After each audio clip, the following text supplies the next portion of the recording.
अपने संकल्पों से अपने ऊपर अटेंशन, अंतर्मुखता, एकदम अंतर्मुखी।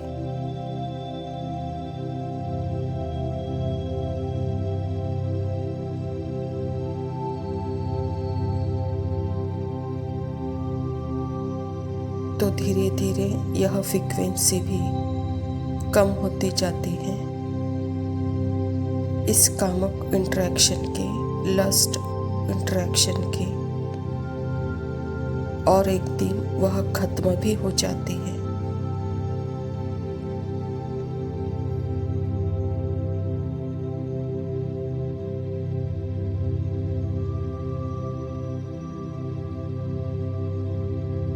इवन इस कामुक लस्टफुल इंटरेक्शन के दौरान भी अपने आप को आप बिल्कुल देह भान से न्यारा विदेही हो।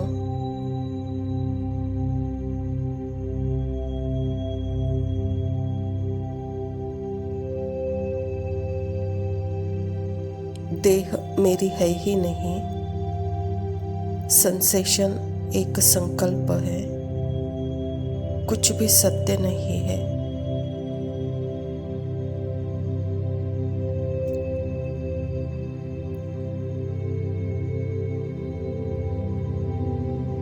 सत्य सिर्फ बाबा और आत्मा है।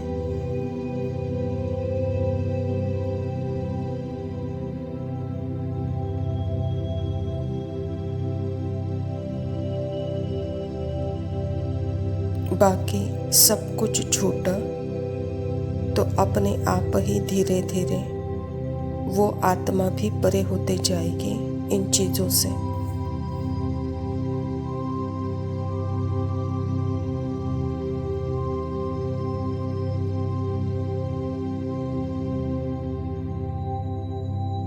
क्योंकि हम दोनों आत्माओं का पति कौन है? बाबा। साजन कौन है? बाबा।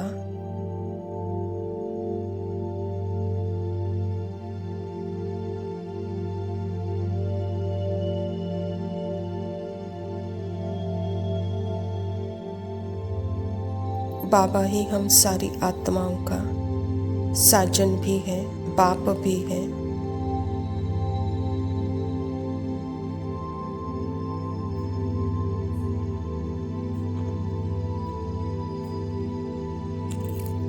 बाबा हम सारी आत्माओं का साजन भी है, साथ में लॉयल्टी और बाबा के साथ वफादारी।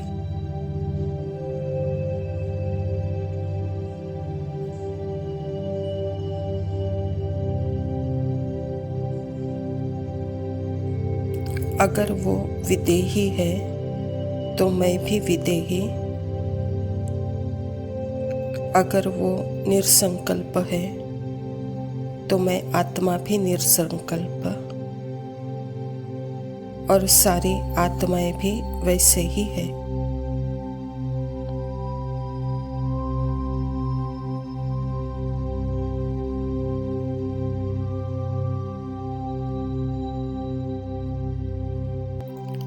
इस बात को भी चेकिंग करें कि आपका मन कहीं गिल्ट तो फील नहीं करता है कि मेरे वजह से वह बेचारा अपना जीवन नीरस अनुभव कर रहा है।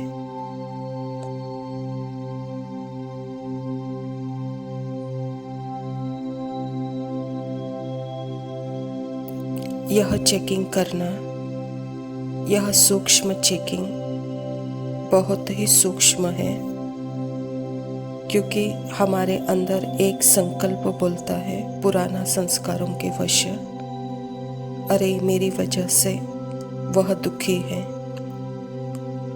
मेरी वजह से उसका जीवन नीरस हो गया।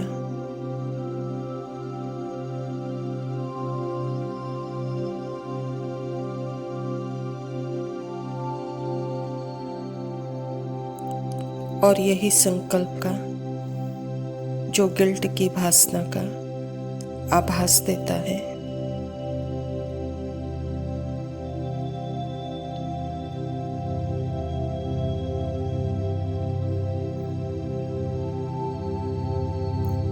और यह संकल्प ही आप देखेंगे कि बिल्कुल ही उस आत्मा को और ही ज़्यादा उसके पुराने संस्कारों के वश कर देगा,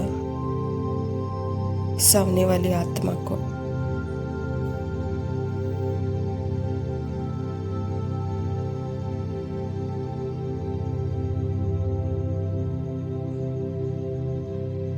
यहाँ यह भी चेकिंग करना है कि उस आत्मा के कोई भी कामुक इंटरेक्शन में मैं साथ नहीं दे सकती हूँ।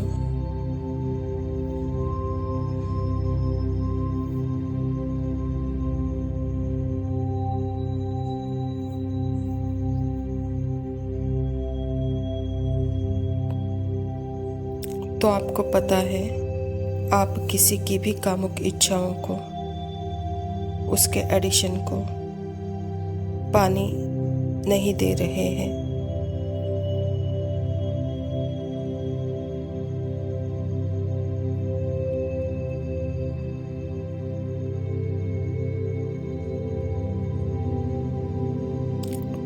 उसमें उस आत्मा का भी भला है तो आपका भी भला है।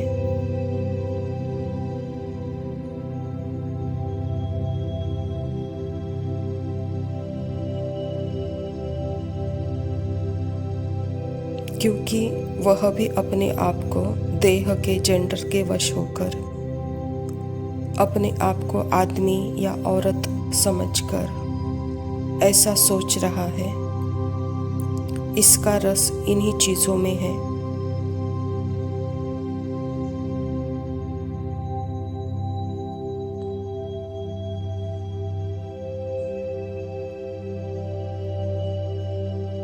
तो जितना आप आपकी अपनी चेकिंग करेंगे,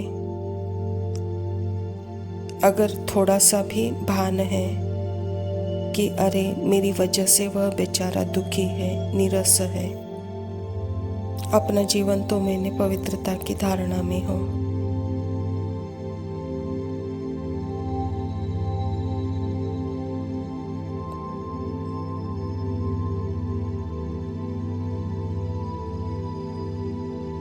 अगर यह थोड़ी सी भी भावनाएं हैं, इसका भी त्याग यह भी परमात्मा को देना है।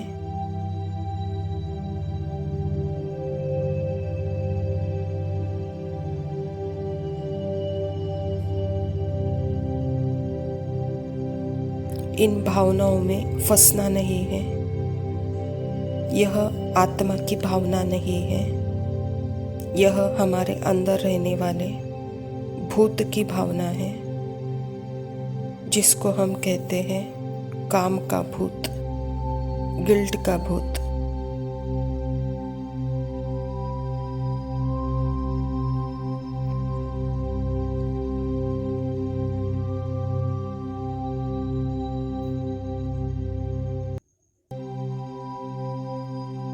बाबा बोलते हैं ना, भूतों की प्रवेशता हो जाती है।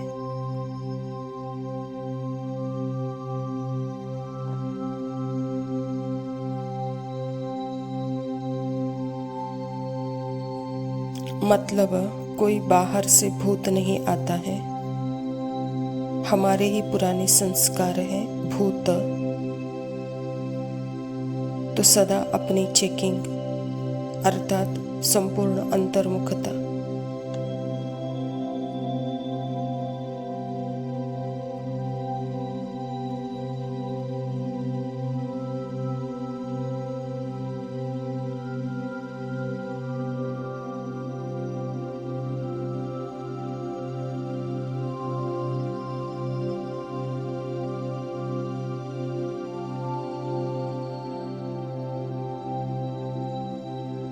ओम शांति। प्रातः मुरली बाप दादा मधुबन। मीठे बच्चे, तुम्हें एक एक को परिस्तानी बनाना है। तुम हो सबका कल्याण करने वाले। तुम्हारा कर्तव्य है गरीबों को साहूकार बनाना।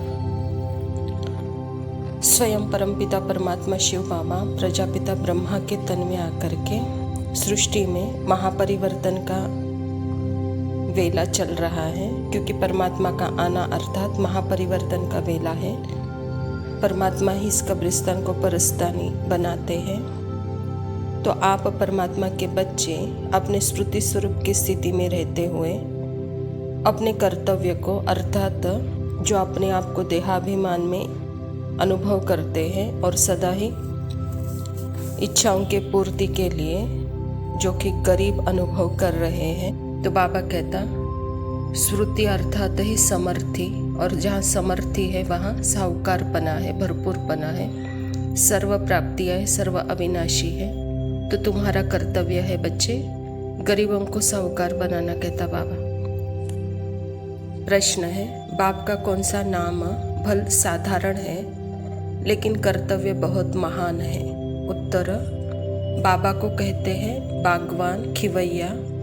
यह नाम कितना साधारण है लेकिन डूबने वाले को पार ले जाना। जैसे तैरने वाले तैराक एक दो को हाथ में हाथ देकर पार ले जाते हैं, ऐसे बाप का हाथ मिलने से तुम स्वर्गवासी बन जाते हो। अभी तुम भी मास्टर खिवैया हो, तुम हर एक की नैया को पार लगाने का रास्ता बताते हो।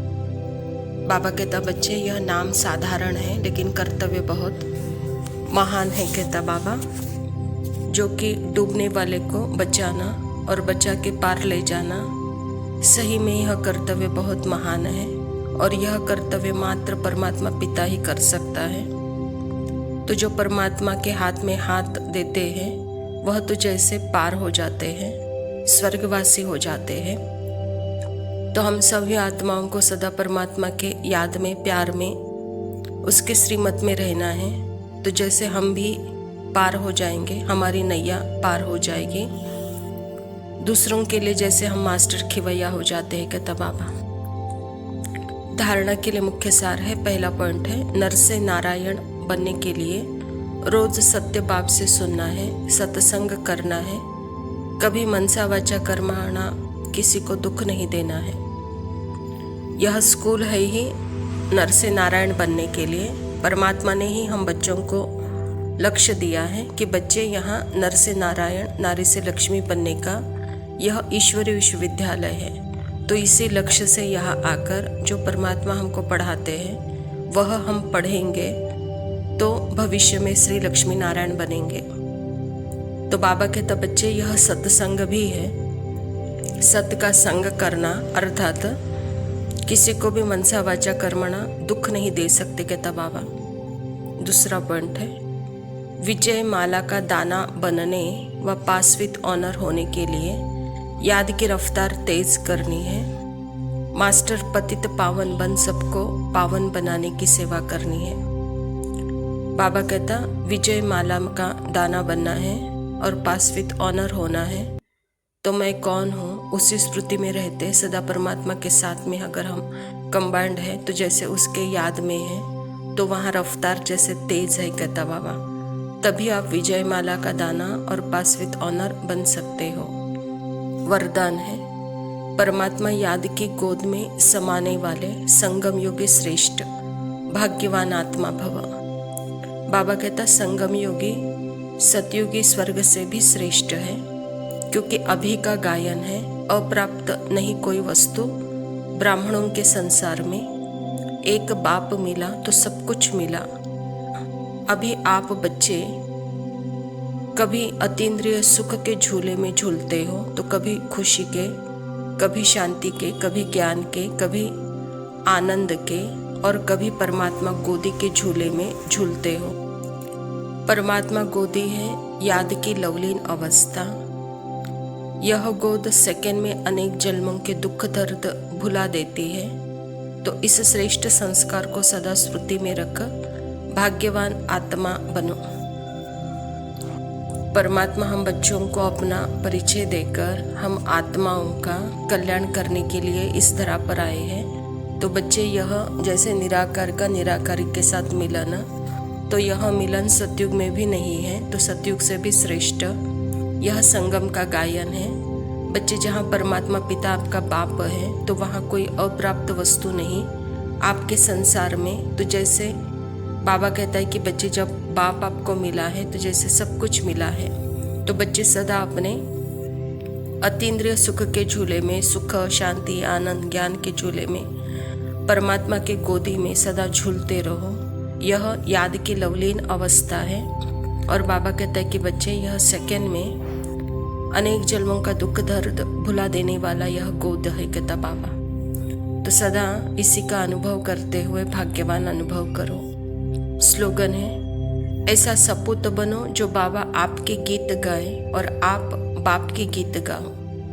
अच्छा मीठे मीठे सिकिलदे बच्चों प्रति माता पिता बाप दादा का याद प्यार और गुड मॉर्निंग। रूहानी बाप के रूहानी बच्चों को नमस्ते। हम रूहानी बच्चों की रूहानी माता पिता बाप दादा को याद प्यार और नमस्ते। लव यू बाबा, शुक्रिया। ओम शांति। अजनबी उठ, अस्मिता पर लगे हैं मोहिनी माया के दाग। जग जब लगी है चाहों और वासनाओं की आग। ये रिश्ते ये नाते रहते नहीं है सदा संग।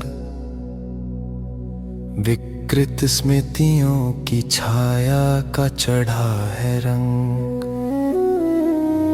कैसे मिटेंगे काली करतूतों के धब्बे और दाग। अपने को सौंप उसके हवाले, यही है योग की आग। अजनबी उठ, अस्मिता पर लगे हैं मोहिनी माया के दाग। जग जब लगी है चाहों और वासनाओं की आग।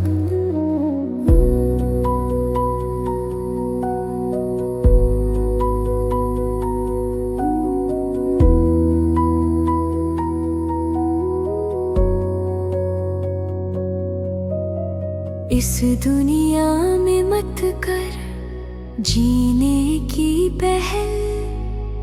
ये है भूतों का बंगला, चुरालों का महल। मत इतरा अपनी पद प्रतिष्ठा की साख। रूप रंग दौलत सब हो जाएगी राख। अजनबी उठ, अस्मिता पर लगे है मोहिनी माया के दाग। जाग जब लगी है चाहों और वासनाओं की आग।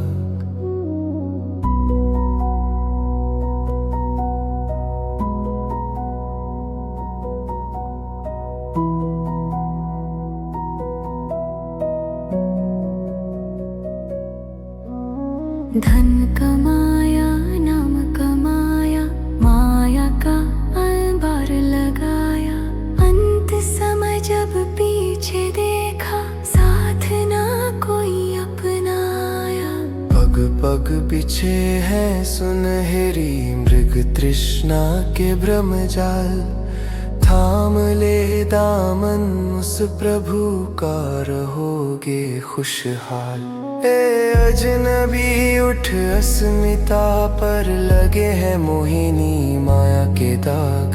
जग जब लगी है चाहों और वासनाओं की आग।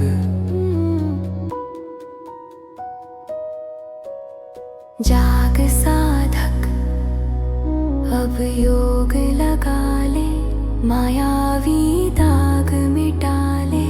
चमड़ी दमड़ी की रंग बिरंगी माया के दाग जला ले। चेहरे और पोशाक से मत आंक स्वयं को। अब रूह में उतर कर झांक स्व अस्तित्व को। अजनबी उठ, अस्मिता पर लगे हैं मोहिनी माया के दाग।